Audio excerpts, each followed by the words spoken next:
सागर में smart city के कार्य जोर शोर से क्रियान्वित हो रहे हैं। चूंकि इनकी देखरेख भी निजी एजेंसी के द्वारा की जा रही है, इसलिए इन पर टेक्निकली रूप से किसी भी प्रकार की खामी प्रत्येक सहवासी के पास नहीं पहुंच पा रही है।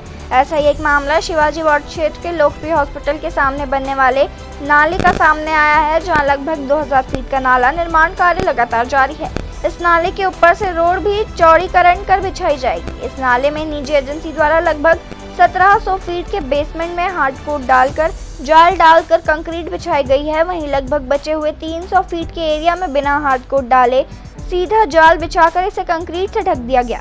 इस गुणवत्ताहीन कार्य को लेकर हमने एक जनप्रतिनिधि को भी अवगत कराया, मगर उनके द्वारा भी इस कार्य को क्लीन चिट दे दी गई। इस संबंध में जब हमने शहर के एक निजी इंजीनियर से बात की तो उन्होंने बताया कि इस प्रकार के कार्य से उस नाले की गुणवत्ता प्रभावित होगी और यह नाला तेज पानी के बहाव से कभी भी नीचे से बैठक ले लेगा।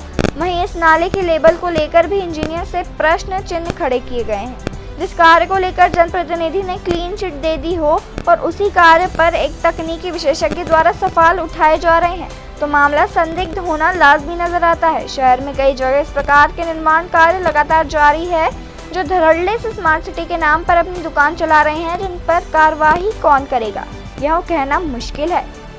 राहुल जी, इंजीनियर होने के नाते आपसे एक छोटा सा सवाल था कि किसी नाला निर्माण में हार्ड टेस्टर्स ना आए और उस पर हार्ड कोट किए बिना अगर उस पर कंक्रीट डाल दी जाए तो उसकी क्या स्थिति बनेगी? उसकी स्ट्रेंथ ना के बराबर रहेगी।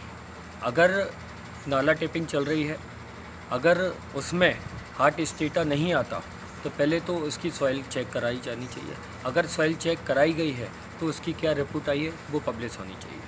अगर दूसरी चीज़ बिना वो सीसी करे हुए और डायरेक्ट कंक्रीट कर देते हैं तो जब बिल्कुल जायज़ बात है कि स्मार्ट सिटी के अंतर्गत जो स्मार्ट रोडें बन रही हैं और अगर स्मार्ट रोड में अगर ऐसी अनियमितताएं पाई जाती हैं तो ये प्रश्न चिन्ह उठता है स्मार्ट सिटी में कार्य करने वाले लोगों के ऊपर, उनके कॉन्ट्रैक्टर के ऊपर और उनकी स्किल के ऊपर कि वो इतनी बड़ी अनियमितताएं कैसे कर रहे हैं।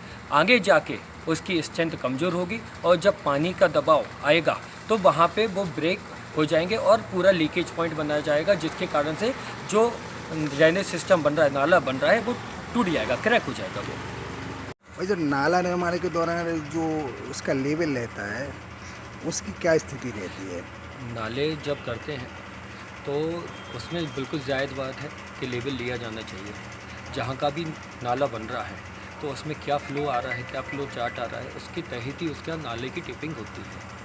इसके अलावा मैं आपको एक बात और बताना चाहता हूँ कि जहाँ से ये बन रही है रोड, जहाँ से ये शुरू हुई है, बिल्कुल सांप की तरह लहराती हुई रोड बन रही है। आप देखेंगे पुराने आरटीओ ऑफिस, जहाँ पुराने स्मार्ट सिटी ऑफिस के यहाँ रोड छोड़ दी गई और यह कह के छोड़ दी गई कि वहाँ पे पाइपलाइन निकली है, पाइपलाइन अगर वहाँ पे कुछ रोड बनाते तो वो ब्रेक हो जाएगी। लेकिन वहीं आगे जाके आपके तहसीली के यहाँ पहुँचते हैं तो उसी पाइपलाइन को आपने दबा दिया। तो एक ही अधिकारी के द्वारा दो तरफा बात की जा रही है, किसके दबाव में की जा रही है, ऐसा दोनों तरफा काम क्यों किया जा रहा है, इसका ये सवालिया निशान खड़ा होता है स्मार्ट सिटी के कार्यशैली में।